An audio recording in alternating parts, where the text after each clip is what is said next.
मित्रांनो नमस्कार. महाराष्ट्रातील विधानसभेच्या निवडणुका ह्या होऊ घातलेल्या आहेत. विधानसभेच्या निवडणुकीत महाराष्ट्र राज्याचा कोण मुख्यमंत्री होणार याच्या चर्चा ह्या समाज माध्यमावर आणि सार्वजनिक ठिकाणी त्याचबरोबर प्रिंट मीडियावर मोठ्या प्रमाणावर ह्या होत आहेत.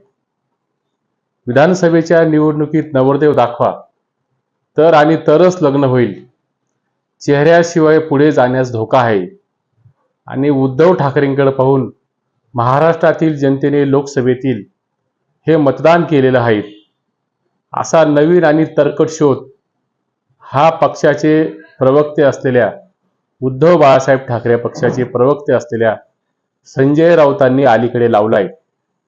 यातून राऊतांनी जर निवडणुकीमध्ये नवरदेव ठरवणार नसेल तर लग्नच होणार नाहीत असा गर्भित इशारा आणि असा सूचक इशारा हा त्यातून त्यांनी महाराष्ट्रातील राजकीय पक्षांना विशेषतः त्यांच्या मित्रपक्षांना हा दिलेला आहे. आणि हा इशारा देत असताना संजय राऊतांनी कळत नकळत उद्धव ठाकरे हेच महाराष्ट्र राज्याचे पुढचे मुख्यमंत्री म्हणून घोषित करा असाच सूर हा राऊतांचा राहिलेला आहे. राऊतांनी हा सूर आळवत असताना राऊतांना उद्धवजींच्या प्रेमाचा पुळका येणं, उद्धवजींच्या प्रेमाचं डोहाळ येणं यामध्ये मात्र फारसं नाविन्यपूर्ण काही एक नाही. कुठलाही गडी आपल्या धन्याशी प्रामाणिक असतो, कुठलाही गडी हा आपल्या धन्याशी हा अतिशय निष्ठावान असतो आणि निष्ठावान असणं आणि प्रामाणिक असणं हा धन्याचा प्रती असलेल्या त्या गड्याचा हा एक धर्म असतो आणि तोच धर्म हा संजय राऊतांनी पाळलेला या ठिकाणी दिसतोय. त्यामुळे राऊत काही जरी बोलले असले आणि राऊतांच्या विधानामध्ये महाराष्ट्रामध्ये काही जरी तरंग उमटले असले, मुळात तरंग हे उमटलेले नाहीत. महाविकास आघाडी मात्र राऊतांच्या विधानाने अजिबात हललेली दिसत नाहीत. असं चित्र हे महाराष्ट्राच्या राजकारणात हे गेल्या 3 दिवसापासून तर आज तागायत मी व्हिडिओ बनवत असताना हा निर्माण झालेला दिसतो. याबाबत बोलताना महाविकास आघाडीचे नेते शरद पवारांनी संजय राऊतांच्या विधानाचा समाचार घेत असताना पत्रकारांनी त्यांना प्रश्न विचारला. त्या पत्रकारांच्या प्रश्नावर शरद पवारांनी मात्र उत्तुंग असा षटकार ठोकून महाविकास आघाडीमध्ये पुढचा मुख्यमंत्री हा कोण असेल, यातून सामुदायिक नेतृत्व हेच आमचं सूत्र असेल असं शरद पवारांनी सुचवून संजय राऊतांच्या फुग्यातील हवा ही काढून टाकलेली आहेत. यातून कोणताही एक चेहरा मुख्यमंत्री म्हणून पुढे करण्यास शरद पवारांनी स्पष्टपणाने नकार दिला आहे. यातून उद्धव ठाकरेंचा मुख्यमंत्री म्हणून चेहरा शरद पवारांना नापसंत असल्याच्या चर्चा ह्या सोशल मीडियामध्ये आणि सार्वजनिक ठिकाणी ह्या झळू लागलेल्या आहेत. महाविकास आघाडीमध्ये विधानसभेच्या निवडणुका जिंकल्यानंतर सुप्रिया सुळे, त्यानंतर उद्धव ठाकरे आणि काँग्रेसचे बाळासाहेब थोरात हे 3 मुख्य दावेदार हे मुख्यमंत्री पदाचे असणार आहेत. यापूर्वी मी एका सामान्य शिवसैनिकाला मुख्यमंत्री पदावर बसवणार अशी पक्षाची सूत्र हाती घेतल्यापासून उद्धव ठाकरे हे सातत्याने वल्गना करत होते आणि त्यानंतर जेव्हा 2019ला मुख्यमंत्रीपदी बसवण्याची संधी उपलब्ध झाली तेव्हा मात्र उद्धव ठाकरेंनी स्वतःच टुणकून खुर्चीवर जाऊन उडी मारली आणि महाराष्ट्र राज्याचं मुख्यमंत्रीपद हे त्यांनी बळकावलेलं आहे. तेव्हा एका शिवसैनिकाला बसवण्याची संधी असताना सत्ता लोलुपतेच्या स्वतःची सुप्त अशी संधी ही उद्धवजींनी साधलेली आहे. त्या संधीची पूर्तता करण्यासाठी त्यांनी मात्र सुरुवातीला शिवसेना पक्षामध्ये जो अडथळा होता त्या अडथळ्यामध्ये प्रामुख्याने राज ठाकरेंचा अडथळा हा उद्धवजींना होता. त्यानंतर नारायण राणेंचा अडथळा हा उद्धवजींना होता. राज ठाकरेंना आणि नारायण राणेंना पक्षातून बाहेर पडण्यासाठी पद्धतशीरपणाने व्यूहरचना ही उद्धवजींनी केली आणि उद्धवजींना त्यामध्ये यश देखील आलं. मुळात लोकसभेच्या निवडणुकीनंतर वस्तुनिष्ठ राजकीय पक्षाचं विश्लेषण जर करण्याचा प्रयत्न केला तर महाराष्ट्रातील महाविकास आघाडीला जे यश मिळालेलं आहे ते यश काँग्रेस पक्षाला मोठ्या प्रमाणावर मिळालेलं आहे. त्यानंतर राष्ट्रवादी काँग्रेसच्या शरद पवारांना देखील मोठं यश मिळालेलं आहे. त्या तुलनेने मात्र उद्धव बाळासाहेब ठाकरेंच्या शिवसेनेला फारसं समाधानकारक यश हे मिळालेलं नाही. महाविकास आघाडीचं संयुक्त निवडणूक लढवली असल्यामुळे त्या प्रगती पुस्तकामध्ये उद्धव बाळासाहेब ठाकरेंच्या शिवसेनेला वर्गात घातल्याचा शेरा हा त्या प्रगती पुस्तकामध्ये हा स्पष्टपणाने दिसत आहेत. पण हे सर्व समजून घेतील ते संजय राऊत कसले. महाविकास आघाडीला यश मिळालंय, पण उद्धवजींची शिवसेना ही मात्र काठावर पास झालेली आहेत. ही निवडणूक लढवलेल्या जागा व उद्धव बाळासाहेब ठाकरेंनी जिंकलेल्या जागा याचं जर तर्कशुद्ध मांडणी केली तर त्याचं विश्लेषण हे याच पद्धतीने समोर आल्याशिवाय राहत नाहीत. मी मात्र हे विश्लेषण करत असताना उद्धव बाळासाहेब ठाकरेंच्या शिवसेनेला किती जागा मिळाल्या किंबहुना किती पर्सेंटेज मतदान झालं याच्या आकडेवारीमध्ये किंवा याच्या संख्याशास्त्रामध्ये मी जाणार नाहीत. यापूर्वी देखील ह्या आकडेवारीचा अक्षरशः चोथा ह्या व्हिडिओच्या माध्यमातून माझ्या सकट अनेक राजकीय विश्लेषकांनी केलेलं आहे. परंतु हे जे कडवट सत्य आहेत, हे कडवट सत्य हे उभाटा गटाच्या शिवसेनेने स्वीकारलं गेलं पाहिजे. ते स्वीकारत असताना आपण मात्र काठावर पास झालेलो आहोत. हे कडवट सत्य स्वीकारून आपण मात्र पुढे जायला हवं. त्यामध्ये फारसं आपण पडणार नाहीत. परंतु बाळासाहेब ठाकरे हयात असताना ते नेहमी म्हणायचे की मी कधीही माझ्या घरातील कुणीही मुख्यमंत्री पदावर हा बसवणार नाहीत, किंबहुना राजसत्तेवर हा माझ्या घरातील कुठलाही माणूस असणार नाहीत, असं बाळासाहेब ठाकरे हे नेहमी निक्षून सांगायचे.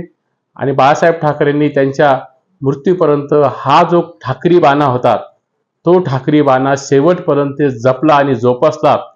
आणि बाळासाहेब ठाकरे हे नेहमी महाराष्ट्रातील भाजप शिवसेना युतीच्या सरकारमधील हे किंगमेकर राहिल्याची भूमिका ही उभ्या महाराष्ट्राने ही पाहिलेली आहेत आणि अनुभवलेली देखील आहेत. परंतु आज महाराष्ट्रातील महाविकास आघाडीला एकूणच लोकांची स्पष्टपणाने पसंती दिसून येते.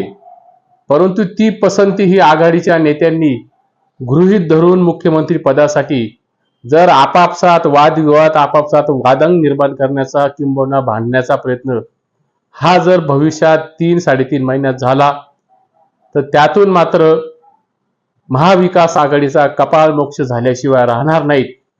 फक्त आणि फक्त सवंग लोकप्रियतेसाठी सनसनाटी बोलणाऱ्या राऊतांमुळे एक प्रकारे नीटनेटक्या चालणाऱ्या आघाडीमध्ये जर अस्वस्थता निर्माण होत असेल तर ती अस्वस्थता मात्र पुढच्या अराजकतेला, राजकीय अराजकतेला म्हणजे महाविकास आघाडीच्या असलेल्या सुंदोपसुंदीला ती अस्वस्थतेला तंबी असणार आहेत. हे मात्र या ठिकाणी प्रकर्षाने लक्षात ठेवण्यासारखं आहे. त्यामुळे महाराष्ट्रातील जनतेला आपल्याशिवाय पर्याय नाही. या दिवा स्वप्नात जर महाविकास आघाडी राहत असेल तर महाविकास आघाडीने एक गोष्ट लक्षात घेतली पाहिजे. भारतीय जनता पक्षाची महायुती ही महाराष्ट्रातील सत्ता सहजासहजी सोडेल असं अजिबात दिसत नाहीत. ज्या पद्धतीने संघटनात्मक बांधणीवर देवेंद्र फडणवीस आणि चंद्रशेखर बावनकुळे यांनी लक्ष घातलेले आहेत, त्यातून मात्र ते उद्याच्या विधानसभेच्या निवडणुकीला अतिशय गंभीरपणाने अतिशय गांभीर्याने हे सामोरं जात असल्याचं आपल्या लक्षात आल्याशिवाय राहत नाहीत. जर आपल्याला कोणी स्पर्धकच नाहीत, या दिवसाढवळ्या पडणाऱ्या स्वप्नामध्ये महाविकास आघाडीचे नेते राहत असतील, महाविकास आघाडीचे कार्यकर्ते हे जिल्ह्यातील कार्यकर्ते, तालुक्यातील कार्यकर्ते जर राहत असतील तर ते कार्यकर्ते निव्वळ मतिमंद नाहीत तर टोकाचे मतिमंद आहेत. हेच पुढच्या काळामध्ये दिसल्याशिवाय राहणार नाहीत. संजय राऊतांच्या मुख्यमंत्रीपदाच्या विधानानंतर ज्या पद्धतीने शरद पवारांनी भाष्य केलेले आहेत, परंतु उद्धव ठाकरेंनी मात्र राऊतांचं विधान खोडण्याचा कुठलाही प्रयत्न हा केलेला नाही. यावरून उद्धव ठाकरे हे शिवसैनिकाला मुख्यमंत्री करणार नाही तर स्वतःच्या गुडघ्याला बाशिंग बांधून उद्धव ठाकरे हे पुन्हा एकदा महाराष्ट्राच्या मुख्यमंत्री पदासाठी इच्छुक असल्याचं स्पष्टपणाने दिसून येतं. या सर्व घडामोडीतून एक गोष्ट मात्र स्पष्टपणे समोर आल्याशिवाय राहत नाहीत. सत्तेची खुर्ची ही राजकीय पक्षांना किती हवीशी वाटते आणि सत्तेची 2.5 वर्षाची ऊब ही उद्धवजींना मात्र काही सोडवत नाहीत, तशीच ती राऊतांना देखील सोडवत नाहीत. आणि सत्तेची ऊब जर नसेल तर लगेच मात्र हुडहुडी भरते आणि फक्त सत्तेच्या खुर्चीवर कुठलाही वैधानिक इशारा हा लिहिलेला नसतो की सत्ता ही मानसिक आरोग्यास धोकादायक असते. सत्ता ही मानसिक आरोग्यास अतिशय धोकादायक असते आणि सत्तेच्या व्यसनाएवढे धोकादायक व्यसन हे कुठलेच नसते, हे मात्र त्या ठिकाणी उद्धृत केलेलं नसतं. भलेही लोकसभेच्या निवडणुकीत भारतीय जनता पक्षाच्या महायुतीला कमी जागा मिळाल्या असल्या तरी महायुतीमध्ये आणि महाविकास आघाडीमधील मतांच्या टक्केवारीत फारसा फरक हा अजिबात दिसत नाहीये.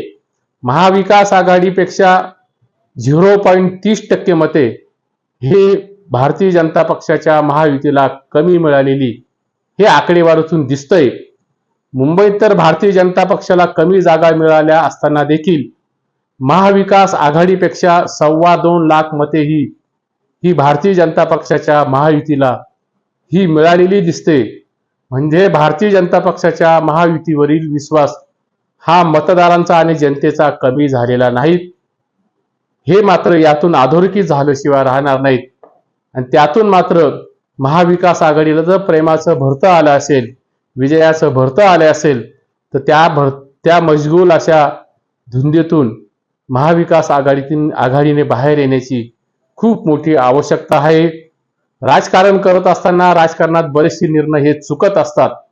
त्याचे परिणाम हे मात्र महायुतीला भोगावे लागलेले आहेत. या लोकसभेच्या निवडणुकीमध्ये कांदा पट्ट्यामधील असलेल्या कांद्याच्या प्रश्नांनी महाराष्ट्रातील सत्ताधारी भारतीय जनता पक्षाला हा मोठा हिसका हा मतदारांनी दाखवलेला आहे. 2014 साली देखील अजित पवारांच्या वादग्रस्त अशा धरणाच्या विधानांनी काँग्रेस, राष्ट्रवादी काँग्रेसचं त्यावेळेसचं तत्कालीन सरकार याला फार मोठी किंमत ही मोजावी लागली होती. त्यातून पर्यायाने काँग्रेस, राष्ट्रवादी काँग्रेसचं महाराष्ट्रातील सरकार हे पुढच्या निवडणुकीमध्ये हे पदच्युत झालेलं होतं. महाराष्ट्रातील जनतेने त्यांना पराभूत केलेलं होतं. याला जर कुठलं महत्वाचं कारण असेल तर अजितदादांनी केलेल्या वादग्रस्त विधानाची भर ही त्या सरकारप्रती असलेल्या असंतोषामध्ये ही भर घालणारी ठरलेली होती. त्यामुळे आज जर बारकाईने या निवडणूक निकालाचं अवलोकन किंवा विश्लेषण करायचा प्रयत्न केला तर महाराष्ट्रामध्ये निश्चितपणाने सत्ता बदलाचे वारे हे वाहताना दिसत आहेत. पण हे वारे महाविकास आघाडीच्या डोक्यात जाऊन जर संजय राऊत वारेमाप विधानं करत असेल, संजय राऊत बाष्पळ असे विधानं जर करत असेल तर महाविकास आघाडीच्या पुढच्या गठबंधनच्या अस्वस्थतेला हे विधानं मात्र कारणीभूत ठरू शकतात. किंबहुना ही विधानं ही महाविकास आघाडीला दुभंगण्यासाठी ही पर्याप्त होऊ शकतात. मोठ्या महत् प्रयासाने महाराष्ट्रातील जनतेने महाविकास आघाडीला हे यश मिळवून दिलेले आहेत. महाराष्ट्रातील काँग्रेसच्या ज्या जागा या उद्धव ठाकरेमुळे जर निवडून आल्या आहेत असं जर संजय राऊत म्हणत असेल तर उद्धव ठाकरेंच्या जागा त्याहूनही महाराष्ट्रामध्ये का निवडून आलेल्या नाहीत या प्रश्नाचं उत्तर मात्र हे राऊतांकडे असणार नाहीत. विधानसभेचा पुढचा मुख्यमंत्री कोण आणि सत्ता कोणाची हे महाराष्ट्रातील जनतेने अद्याप ठरवलेले नाहीत. आणि महाराष्ट्रातील जनता हीच महाराष्ट्राच्या सत्तास्थानावर कोण मुख्यमंत्री बसणार आहेत हेच ते ठरवणार आहेत. जनता हीच सार्वभौम आहेत. अमुकच माणूस मुख्यमंत्री होईल, तमुकच माणूस मुख्यमंत्री होईल असं म्हणणं म्हणजे लग्नापूर्वीच घुगऱ्या वाटण्याचा प्रकार हा संजय राऊतांकडून होताना दिसतोय. महाभारतातील संजय हा अंध असलेल्या धृतराष्ट्राला रणांगणावरील युद्धाचं वर्णन सांगायचा. पण त्या महाभारतातील संजयला ही मोठी दिव्यदृष्टी होती. पण लोकशाहीत संख्याबळाला फार मोठं महत्व असतं. संख्याबळाला महत्व असताना हे संजय राऊतांना देखील माहीत आहेत. संजय राऊत मात्र महाविकास आघाडीच्या बाबत तद्दन महाविकास आघाडीमध्ये फूट पाडण्याचा जाणीवपूर्वक प्रयत्न त्यांच्या विधानाने जर होत असेल तर राऊत मात्र वेळ पांघरून पेडगावला जाण्याचा प्रयत्न या ठिकाणी करतायत. उद्धव ठाकरेंना मुख्यमंत्री म्हणून प्रमोट करताना महाविकास आघाडीला महाराष्ट्रामध्ये जास्तीत जास्त जागा या उभाटा गटाच्या शिवसेनेला ह्या निवडून आणाव्या लागतील. हे त्रिवार सत्य आहेत. परंतु ती दूरदृष्टी न दाखवता म्हैस गाभण होण्यापूर्वीच संजय राऊत खरवस वाटण्याचा प्रयत्न हा महाराष्ट्रामध्ये करतायत. त्या खरवस वाटण्याच्या प्रयत्नातून उद्याच्या महाविकास आघाडीमध्ये निर्माण झालीच तर मोठ्या प्रमाणावर अस्वस्थता निर्माण होईल. त्यातून मात्र महाविकास आघाडीचंच भविष्यात नुकसान होऊ शकतं हे मात्र या ठिकाणी नक्की आहे. तुर्तास इथेच थांबतो. हा व्हिडिओ जर आवडला असेल तर या व्हिडिओला लाईक करा. चॅनलला मात्र सबस्क्राईब करायला विसरू नका. पुन्हा भेटू नव्या दिवशी नव्या विषयांसह.